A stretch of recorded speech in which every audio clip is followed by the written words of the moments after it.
Hey everyone, this is me Sumi Jha and welcome back to my YouTube channel wine learning classes. Guys आज का हमारा topic जो है वो बहुत इंटरेस्टिंग है, यानी कि आज का टॉपिक है हमारे यूनिवर्सिटी विड्स। गाइज ये यूनिवर्सिटी विड्स होता क्या है, इसके सारी चीज़ें जितनी भी टॉपिक हम कवर अप कर सकते हैं, इसमें जितनी भी चीज़ें इंपॉर्टेंट है वो हम कवर अप करेंगे। तो अगर आप मेरे चैनल पर फर्स्ट टाइम आए हैं तो चैनल को सब्सक्राइब कर लीजिए, वीडियो अच्छी लगे तो वीडियो को लाइक करें और कमेंट करके अपना फीडबैक जरूर दें कि आपको वीडियो लगी कैसी। ठीक है, और इसका जो नोट्स होता है वो आपको टेलीग्राम पे तो मिल ही जाता है। कि टेलीग्राम पे अगर आपको नहीं पता कैसे जाना है तो डिस्क्रिप्शन को बॉक्स को जो है वो ओपन करो, वहां पे टेलीग्राम की लिंक दी होती है। उस लिंक को क्लिक करने के बाद आप सीधा मेरे टेलीग्राम चैनल पे जा सकते हैं और वहां पे भी जाके सब्सक्राइब कर सकते हैं मेरे साथ जुड़ने के लिए। और साथ में इंस्टाग्राम भी है, इंस्टाग्राम का भी लिंक वहीं पे दिया हुआ है, उस पर भी क्लिक करके आप सीधे मेरे इंस्टाग्राम पे जाकर मुझे फॉलो कर सकते हैं, मैसेज कर सकते हैं किसी भी क्वायरी के लिए, किसी भी एजुकेशन रिलेटेड क्वायरी के लिए। ठीक है, जैसे कि आपको किस टॉपिक पे चाहिए या किसी भी वीडियो में आपको कोई कंफ्यूजन हो रही हो तो वहां पे हम डिस्कस करते हैं। ठीक है, तो चलिए वीडियो को शुरू करते हैं, never wasting the time. So what is university wits? The term university wits is related to an association of English writer who thrived during the 16th and the early part of the 17th century under the influence of the Renaissance। देखो यहाँ पे क्या है कि सबसे पहले university विड्स होता क्या है। अगर हम अपने वर्ड में समझे कि यूनिवर्सिटी विड्स होता क्या है, तो यूनिवर्सिटी से यूनिवर्सिटी से हमारा मतलब ही बन रहा है कि जो पहली बात तो वो पढ़े लिखे लोग जो बड़ी बड़ी यूनिवर्सिटी से पढ़े हुए हैं, जैसे ऑक्सफोर्ड यूनिवर्सिटी, कैम्ब्रिज यूनिवर्सिटी।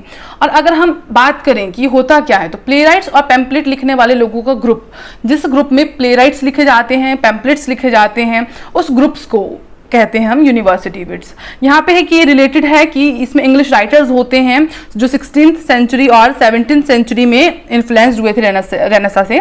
तो इसके आगे क्या लिखा हुआ है, the writer who were part of this university wits were Christopher Marlowe, John Lyly, George Peele, Thomas Lodge, Thomas Kyd, Thomas Nashe and Robert green.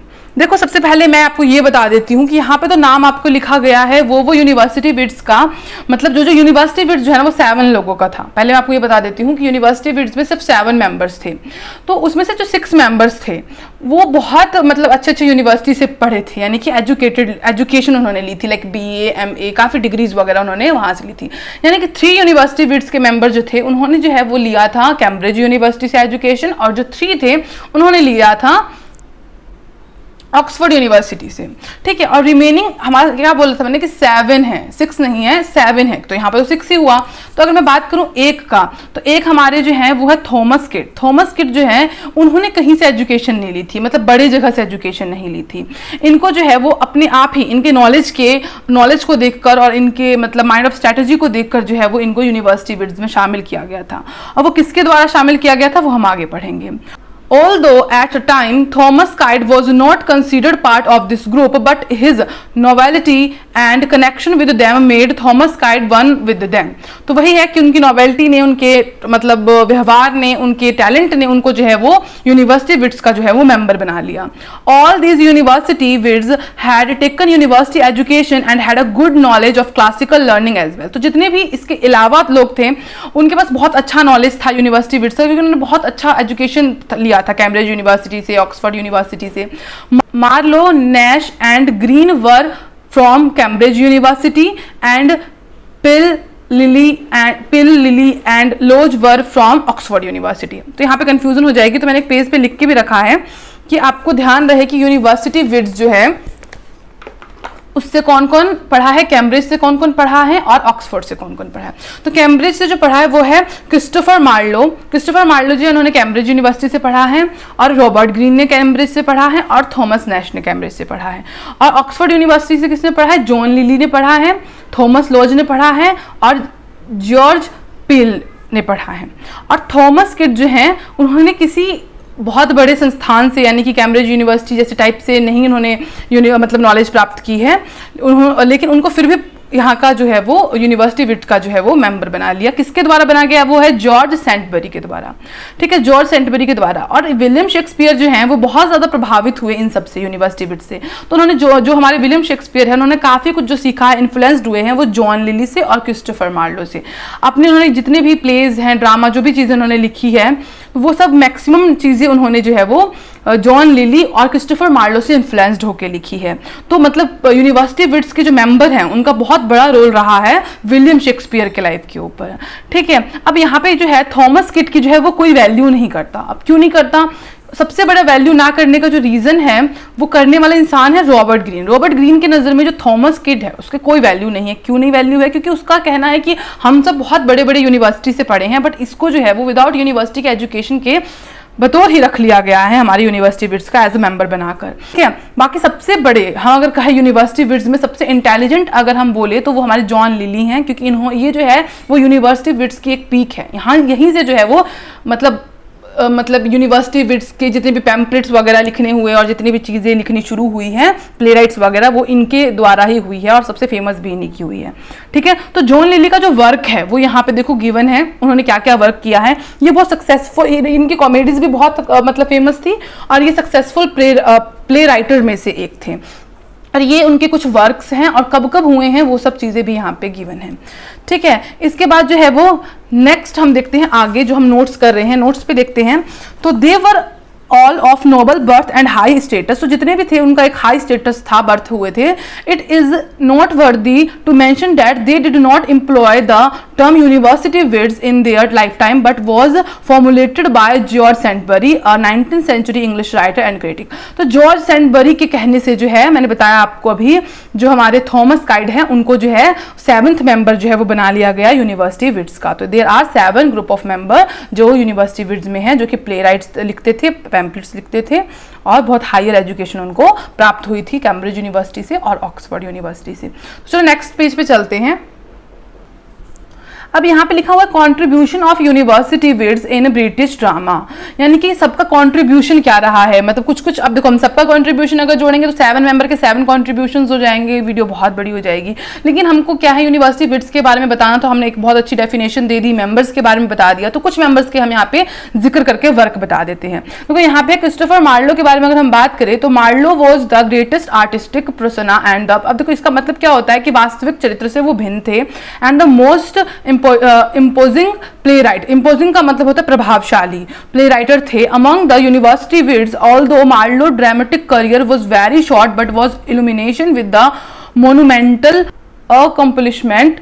Marlowe dramatic career begin with, देखो उनका जो ड्रामेटिक करियर है वो कब begin हुआ था, Tamburlaine the great which he wrote in his early 20s. After his first play he wrote 3 memorable plays, one after the other, such as the tragical history of the life, the death of Dr. Faustus, Edward II and the Jew of Malta. Edward the second उनकी जो है one of the best, यानी कि one of the, मतलब बोलते हैं ना कि बेस्ट उनका जो ड्रामा प्ले होता है उसमें से वो प्ले राइट में से एक था। And the Jew of मेल्टा etcetera. तो ये मैंने वीडियो बनाई भी है एडवर्ड द सेकंड, अगर आपने वो स्टोरी नहीं देखी है तो देख सकते हो, वैसे आपको आगे काम आएगी, लेकिन अगर अभी भी काम में है, आपके सिलेबस में है, तो वीडियो जो है वो मैं डिस्क्रिप्शन बॉक्स में उसका लिंक डाल दूंगी, ठीक है। तो आप वहां से देख सकते हैं। His style is dynamic, energetic and extremely poetic. If देखो वो पोएट भी थे, ये ध्यान रखना है, क्रिस्टोफर मार्लो जो है वो एक पोएट भी थे। If we talk about Marlowe one achievement then it was his ability to combine drama and poetry. अगर हम उनके किसी एक टैलेंट के बारे में, अचीवमेंट के बारे में बात करें तो उनके अंदर एक एबिलिटी थी कि वो ड्रामा और पोएट्री को कंबाइन करके भी कुछ कुछ चीजें जो है वो इन्वेंट करते थे। Marlowe dramas are rich with his dominant notion of tragic protagonists and presentation of powerful internal conflict, as also with moving poetry. Full stop, the blank from the next page. Words that was also used in Gorboduc, the first tragedy of English, was handled very well by Marlowe in his play. तो यहाँ पे जो हमने किया इसमें Marlowe के बारे में डिस्कस किया हमने, सारी चीज़ें मैंने बताई, उनकी जो ग्रेटेस्ट प्ले राइट्स थी, 4 प्ले राइट्स के बारे में बताया, इन्फ्लुएंस्ड कैसे हुए। और सबसे बड़ी बात है जो क्रिस्टोफर मार्लो है, उनकी जो मृत्यु है वो मैंने यहाँ लिखा है किसके द्वारा हुई है, इनग्राम फ्रीजर के द्वारा हुई है। अब देखो ये क्या हुआ था, क्रिस्टोफर मार्लो की मैं एक इंसिडेंस अगर आपको बताऊं तो क्रिस्टोफर मार्लो ने जो है वो एक प्ले राइट लिखा था जिसमें उन्होंने जो है वो जो गोड होते हैं, गोड के बारे में कुछ अपमानजनक बातें लिखी थी जो कि सही नहीं थी। तो उस पर जो है काफ़ी उनके ऊपर बोलते हैं ना केस मुकदमा चल पड़ा। तो उनको जो है वो रोज़ जाना पड़ता था और उनसे काउंसलिंग की जाती थी, और काउंसलिंग की जाती थी, उनसे कुछ क्वेश्चंस पूछे जाते थे डेली बेसिस पे। अब वो क्वेश्चंस पूछे जाते थे कि नहीं पूछे जाते थे वो कुछ कंफर्म नहीं है, लेकिन जो है मतलब वो डेली जाया करते थे। तो वो रिहा हो गए, लेकिन उनके ऊपर एक बोलते हैं ना क्रांतिकारी चीज़ की उन्होंने कैसे बोल दिया, वो चीज़ गोल्ड के ऊपर लिख कैसे दिया।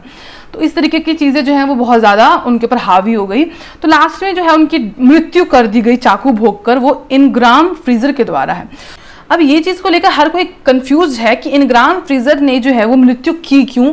क्या उन्होंने गॉड के ऊपर हिंसाजनक बात लिखी थी इसीलिए इनग्राम फ्रीजर ने गुस्से में आके मारा, या कोई और वजह होगी, वो चीज़ क्लेरिफाई नहीं है। लेकिन क्रिस्टोफर मार्लो की जो मृत्यु है वो इनके द्वारा हुई है। अब तो हमने यहाँ पे क्रिस्टोफर मार्लो के बारे में भी बात कर लिया कि उनको मतलब उन्होंने क्या क्या लिखा था और क्या क्या प्ले राइट्स थे उनके और कौन सी फेमस प्ले राइट्स थी। फिर हमने जॉन लिली के बारे में भी बात कर लिया। फिर विलियम शेक्सपियर के बारे में बात कर लिया कि वो जॉन लिली और क्रिस्टोफर मार्लो से इन्फ्लुएंस थे। ठीक है, तो हमने यहाँ पे 3 लोगों की बात कर ली। साथ में हमने यहाँ पे थॉमस काइड के बारे में बात कर लिया कि उनको जो है वो किसने बनाया था, उसका यूनिवर्सिटी विट्स का मेंबर जॉर्ज सेंटबरी ने, उनकी नॉलेज को देखकर। तो हमारे पास 2 लोग और बच गए हैं, रॉबर्ट ग्रीन। तो रॉबर्ट ग्रीन के बारे में अगर हम यहाँ पे बात करें तो रॉबर्ट ग्रीन जो है वो बहुत फेमस थे किसको लेकर, अपने पैम्पलेट लिखने को लेकर, ऑटोबायोग्राफी को लिखने के लेकर, प्ले को लिखने को लेकर और रोमांस को लिखने के ऊपर। और वो भी सबसे ज़्यादा इम्प्रेस्ड थे, या इंस्पायर बोल सकते हैं, इम्प्रेस्ड बोल सकते हैं अपने काम को लेकर। तो इंस्पायर सबसे ज़्यादा थे जॉन लिली को लेकर। जॉन लिली से लेकर वो काफ़ी ज़्यादा इंस्पायर्ड थे, अपने वर्क को जो है वो उनको फॉलो करके किया करते थे। तो जॉन लिली की भी आखिर में मृत्यु हो गई थी, बहुत गरीबी में मृत्यु हुई थी जॉन लिली की, क्योंकि उनके वो काफ़ी कर्जदार हो चुके थे। तो कर्जदार में मृत्यु तो उनकी ऐसी हुई, कोई मतलब मर्डर करके नहीं हुआ, बट वो गरीबी में ही मरे, ऐसा कुछ रिचनेस में वो नहीं मरे। ठीक है, और लास्ट 1 अवर थॉमस लॉज, वो भी इंस्पायर्ड सबसे ज़्यादा जॉन लिली से ही थे। तो इसी के साथ हमारी जो वीडियो है यूनिवर्सिटी विट्स, आई होप आपको बहुत अच्छे समझ आई होगी यूनिवर्सिटी विट्स के बारे में और कितने प्ले राइट्स थे इसके, और मतलब राइटर्स के बारे में और राइटर्स के वर्क्स के बारे में। So I hope you like this video. If you like this video then like, share and subscribe my channel and also follow me on my Instagram and Telegram. So मिलते हैं next video में, तब तक के लिए जय हिंद, वंदे मातरम।